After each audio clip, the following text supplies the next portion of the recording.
What's up, everybody? Welcome back to the channel. Back again with another video. I know it's been a long time since I've posted a video, but nevertheless, here we are previewing the Premier League fixtures that happened over this weekend. First things first, Manchester City versus Liverpool. Of course, Manchester City beat Liverpool 3-0 at home at the Etihad Stadium. Fantastic performance by Manchester City. In my opinion, a dominant performance. I don't think that Liverpool were really up for this game. But nevertheless, let me know who do you think was a star performer or the key performer in this matchup. In my opinion, and rightfully so, Jeremy Doku, man of the match. I think that he had a fantastic game, fantastic performance, really caused Liverpool some problems in those wide areas and really seen hints of, how can I say, a change in his gameplay, but we'll talk about that later in the video. Um, but yeah, the last time Manchester City or Jeremy Doku had such a great performance was against Bournemouth last year, and it was a long time ago. So that just shows how far Jeremy Doku is behind. But he's really been showing some signs of his brilliance this season, not only in yesterday's game, but in the past few weeks. I really think that he can do more. The last time he scored a goal was against Ipswich, so that also just tells that he can do more. Um, so yeah, Jeremy Doku. I mean, we all knew that his performances. We all knew what he is capable of, especially in those final thirds. But it really looked like over the past season, he's really struggled to find form. We all knew that he lacked that end product, whether it's goals or that final ball in the final third or in the later stage in the game or higher up in the game. But really, I can say that he's really been performing very well, not only again in yesterday's game, but in previous games as well. And could be a key player for Manchester City. I know that we always heavily rely on Haaland to score goals, but it looks like the rest of the team is coming to party. Jeremy Doku here and there, Phil Foden finding some form. Um, of course, Ryan Cherky, I think that he still needs some more game time, but he can chip in here and there. And then soon, when Mamouche is back fit and firing, I think that he'll also be contributing to the teams in terms of goals and assists and so forth. So just to take that heavy reliance off of Haaland, because I know that when we depend too much on Haaland, it could backfire against us because when Haaland has an off game, it might be difficult for us to get things over the line. So it's very important that the rest of the team starts chipping in and contributing, whether it's in assists or goals or whatever. I think that that's also important, and I think also this season with our left back position, I know that we struggle a lot with the left back. Nico Riley also had a fantastic game. In my opinion, he really had Salah on lockdown, which is very rare. I know that Salah is not really performing at his best. We all know what Salah is capable of doing. But I think that Nico O'Reilly really performed well in that position, locked Salah down completely. Um, so yeah, also another taking option, left back, that can really put those balls in. Nico Riley, I think, is really gone under the radar. We've seen in the previous games he's also had a couple of assists, so also another taking option or taking threat to look at. Even Mateus Nunes on the right back position, assisting Haaland for that goal, that fantastic error. So yeah, we've got some attacking options. It just really need to bring that consistency and let the team play as much or as long as they can together. That's why I'm not really a fan of this international break. I think that it really interferes with the team's rhythm, and kind of like kills the vibe a little bit. I mean, this international break always happens when things just start heating up. Then international break, but I think this is the last one for the year, and then it's straight Champions League, Cup games, League games until January at least. And I think there's a next international break. So I think this is a key time now up until January, for all teams. It could be make or break. This could be the time when teams win the Premier League or even lose the Premier League, if I can put it that way. But again, fantastic performance by Manchester City, the best so far this season. I know that against Manchester United we had a fantastic game also, but I think this was the better of the two. Also, seeing that it's Liverpool, and also that Liverpool are the champions. But yeah, I really hope that Manchester City can keep this form up. Knock on wood, there's no injuries coming back from international break.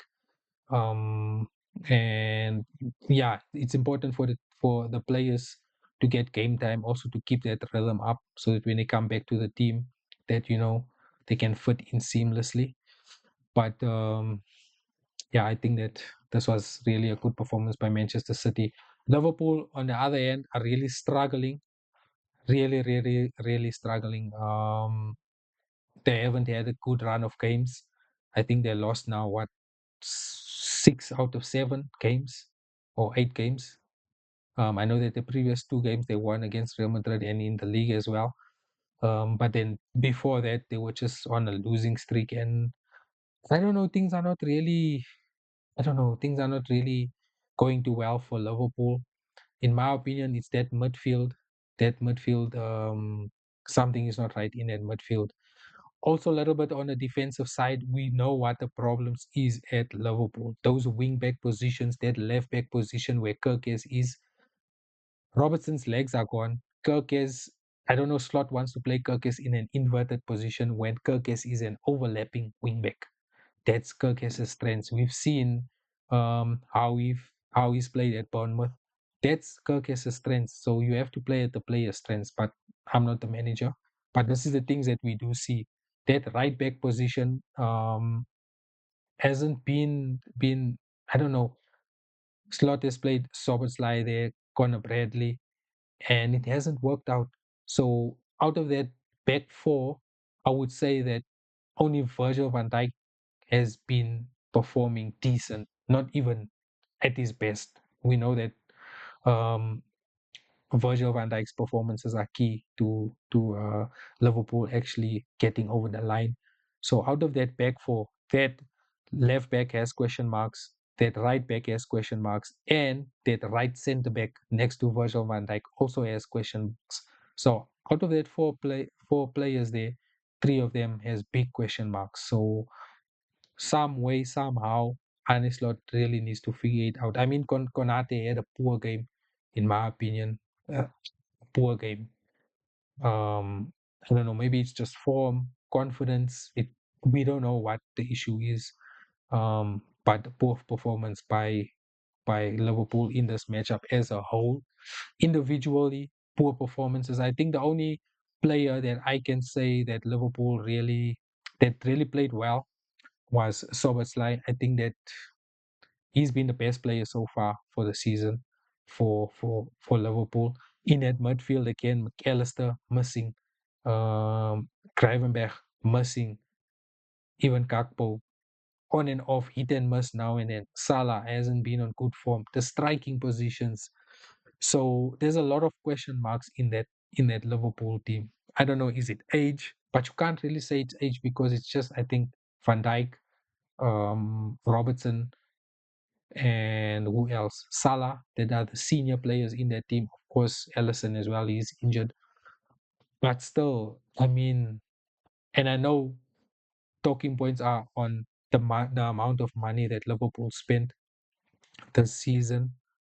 I think it was 400 plus million that they've spent, a lot of money. Um, so that also kind of like um, raises the question, because we all know teams used to say, or people used to say that Manchester City spent X amount of money, they bought the league. And if that is the case, then I mean, money well spent, because they spent the money and they won the league. But now, looking at Liverpool spending this money, things are not looking too good. Are we just going to let that slide under the carpet? Because I mean, there's always this thing about 115, this and that about Manchester City. But I mean, Liverpool are also spending the money. I know it's probably money that they've saved last season and this and that, but still, that's a lot of money to spend and not yield results. So if they don't yield results with the amount of money that they spend this season, then bad business, in my opinion. Bad business. or let me say things didn't go as planned. Because I mean, we've all seen Liverpool's intentions, them winning the league. They obviously wanted to retain the Premier League, so they went out and spent big. So yeah, a lot of pressure on the players that they've spent the money on. Isak spent a lot of money on Isak.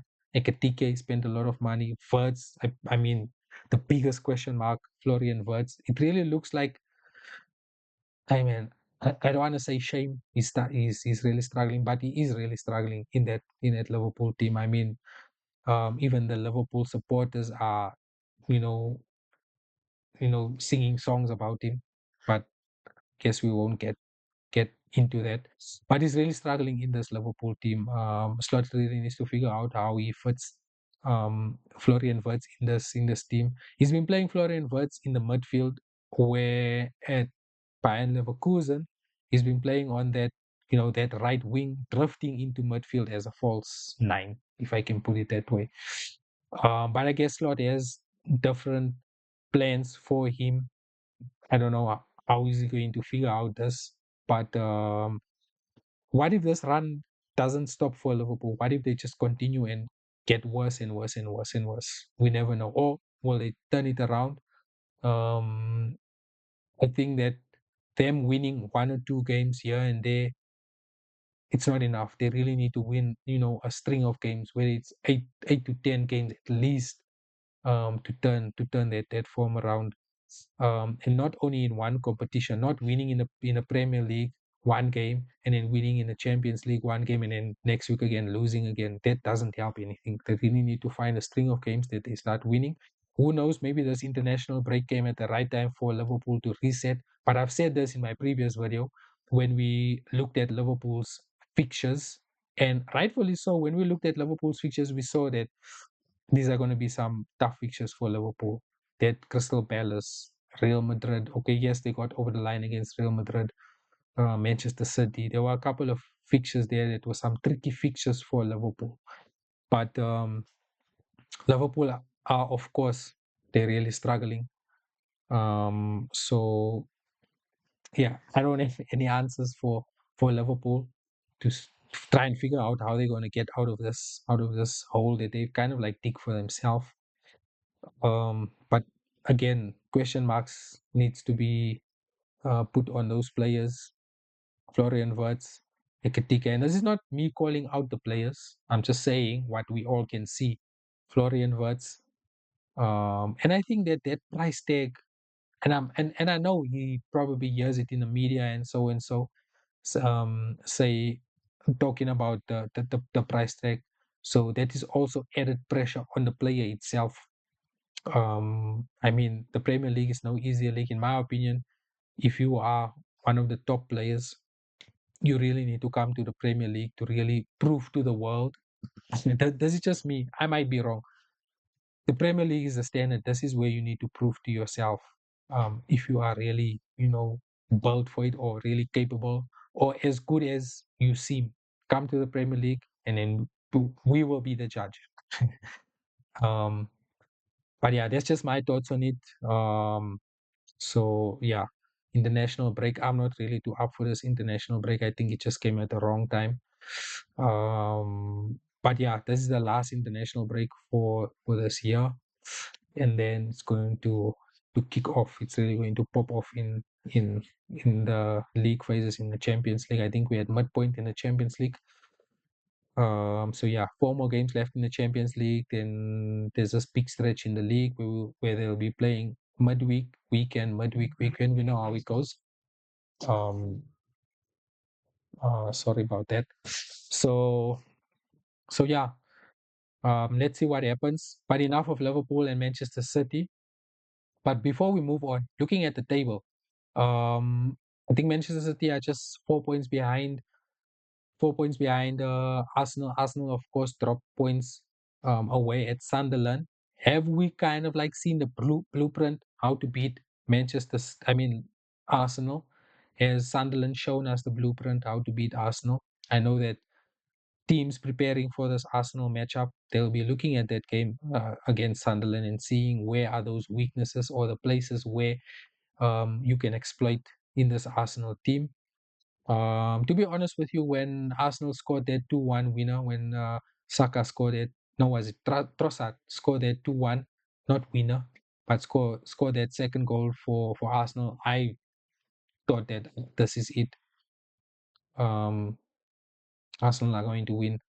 But then the following day, when I checked the results, I saw they drew, and it kind of like got me kicked up for the game against Liverpool. But nevertheless, not really a good performance by Arsenal.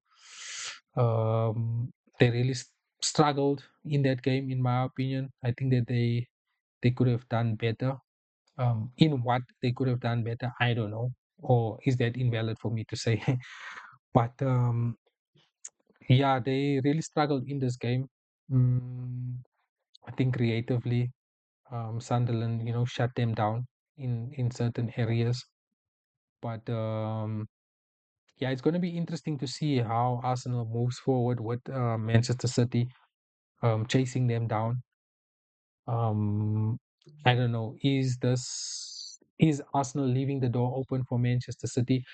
You know what? To be honest with you, and this is no disrespect to Arsenal or Arsenal supporters or anything like that, but in my opinion, I never really considered them as a threat to Manchester City. And this is just me being honest. I considered Liverpool a threat more than Arsenal. And this is just based off of history, what happened in the previous years, where Liverpool were chasing Manchester City those 2 years. Um, I think being chased by a team is different than chasing a team, because those 2 years when Liverpool was chasing us, but we eventually won. I don't know. It just felt a little bit different than us chasing uh, Arsenal in those 2 seasons where we chased them and we finally hunt them down. So that just shows to us that we are capable of chasing a team down and eventually getting over it. But being chased by another team like Liverpool is just a different feeling. So I think that's the difference and why I rate Liverpool more over Arsenal. I think that they are a fantastic club, but I don't know, man. They still feel a bit light, in my opinion. They still really feel a bit light. Look, they've got what they were looking for, striking strikers in that midfield position. They got Subamendi, they got Mourinho. So they're quite solid in that midfield position. Yes, Odegaard is injured, but I mean they got the numbers in that position, in the striking position. Maybe they just need a backup for um for the striker, Gyökeres. But nevertheless, they've got a striker. They got an out-and-out striker. So in my opinion, they got all the pieces to the puzzle to really or, to get things over the line. If they don't, then I don't know. I don't know what else. But again, I don't think that Arsenal will really make it over the line. But that's just my opinion. Let me know in the comment section, what do you think? Are Arsenal true contenders for the league? And is is Manchester City a threat to Arsenal, or vice versa, or is Arsenal a threat to Manchester City? In my opinion, I still think that Manchester City will get it over the line. Once Manchester City gets going, they can go on a run of games and win games, and not only just games, but important games, games that really need to be won. I mean, we've seen over the past few seasons where they won the league by 1 point, and that comes from winning those games, those crucial games when you need to win. And that's obviously the pedigree of the team. And I don't know, what Pep at Manchester City, I think that's the difference. That's the biggest difference. Yes, Haaland, and in the previous years, De Bruyne, Gundogan, and so on.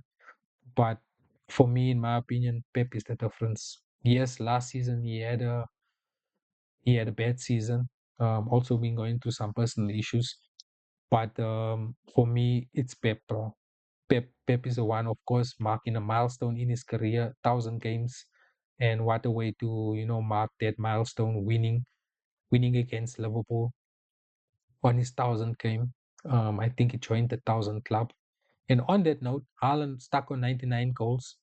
I think he if he reaches, or let me say, when he reaches that 100 goal, I think he'll be the fastest player to reach that 100 goal. Another record that he'll be breaking. Then I think it's about 20 games quicker than, I think, who was it? Alan Shearer that was the fastest, or currently the fastest. So yeah, another milestone for Erling Haaland to look at 100 goals to join the 100 club. A milestone that Pep reached 1,000 games. Um, Great milestone. I think he's now in that elite group now, and that's just kind of like, I mean, even in yesterday's game, I mean, I know I'm drifting off a little bit, but I mean, um, you've really seen the difference between Pep and Arne Slot, in terms of longevity. I mean, Pep has been there, done that, won the T-shirt. Um, so so yeah, I mean, this season, Arne Slot is really going to work for his wages. And here's my question, and let me know in the comment section, what do you think? I think that, um, man, or let me say, Liverpool winning the league. Yes, they were fantastic. I know I've mentioned this in my previous video, but Liverpool winning the league, they basically won the league of Manchester City having a bad season. That's just in my opinion. And if they don't retain the title, or if another team other than Manchester City wins the the title, then my statement is null and void. But if Manchester City gets it over the line this year, which I think they will, then it kind of like just proves to me that Liverpool capitalized on Manchester City having a bad season. Because if they really wanted to prove that they won the league based off of merit, then they had to go and do it again this season, pound for pound, when Manchester City are at the best, and when they are at the best. And I don't want to hear that Liverpool had a bad season, this and this and that.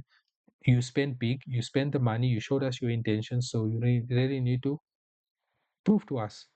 Um, So yeah, but that's just my thought, because I mean, even in the previous season when Manchester City won it at 2 years in a row, then Liverpool won it that year. That was a year when Manchester City fell off. Company left that season. Laporte got injured. We were poor that season. But then we still managed to retain the title. So again, that's just my opinion of of um of Liverpool. So they really need to win the league this season. There's no two ways around it. They need to win the league this season to kind of like prove to me that, they really mean what they say, if I can put it that way. But nevertheless, are cracks starting to show in this Arsenal team? I think that it's still a little bit too soon, to say, but definitely something to look at against, in that Arsenal. I mean, that Sunderland game, because I think for a while now, teams has been struggling to beat, to beat Arsenal, or to break down Arsenal. But there's definitely something to look at in that Sunderland game. And yeah, it always happens like this. I mean, it always happens like this against these. And this is no disrespect to the bottom bottom league teams, or the mid teams, but it's always these mid teams that, causes issues where you will lose, or that will break your run of games. It's whether it's a Sunderland, it's a Aston Villa, or it's a Everton, but it's always these lower teams that will break that um that run of games, or figure you out in that case. But yeah, I think it's still too soon to say that cracks are starting to show in this Arsenal team. I think that they still solid.